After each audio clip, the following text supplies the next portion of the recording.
আমাকে আপনাকে জন্ম দিতে যে আপনাদের মা কতটা কষ্ট করেছেন খেয়াল করে শুনেন। চিকিৎসা বিজ্ঞানীরা বলে একজন সুস্থ মানুষ 45 ইউনিট পেইন মানে ব্যথা একসাথে সহ্য করতে পারে। ব্যথার তীব্রতা সিভিয়ারনেস যদি এর চেয়ে বেড়ে যায় হয়তো লোকটা বেহুশ হয়ে যাবে, না হয় মরে যাবে।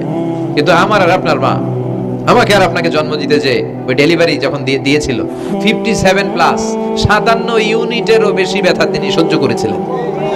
যেটা কোনো অ্যাক্সিডেন্টে আমাদের দেহে প্রত্যেকের 206টা হাড্ডি, কোনো সড়ক দুর্ঘটনায় আপনার দেহের 20টা হাড্ডি একসাথে টাস টাস করে ভেঙে গেলে যত ব্যথা তার চেয়েও বেশি ব্যথা। যেন খবরদার খবরদার মাকে যেন আমরা ভুলে না যাই। মায়ের দোয়া যেন নেই। কখনো যদি মায়ের সাথে বেয়াদবি করে থাকি আমরা যেন মাফ চেয়ে নিই।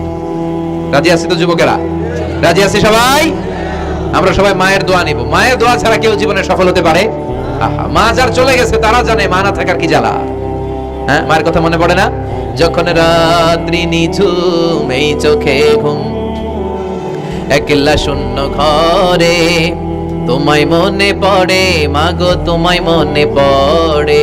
জানি তোমার দোয়া পেলে উঠবো সকল বাধা ঠেলে, তোমার দোয়া সকল কাজে ঝরছে মাথায় পড়ে। তোমায় মনে পড়ে মাগো, তোমায় মনে পড়ে।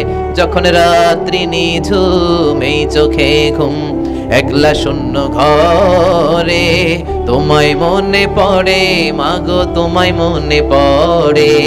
আমরা যারা মা হারা বাবা হারা আল্লাহর কাছে আমরা কামনা করি আল্লাহ আমাদের বাবা মাকে তাদের কবরগুলোরে তুমি জান্নাতের টুকরা বানিয়ে দাও।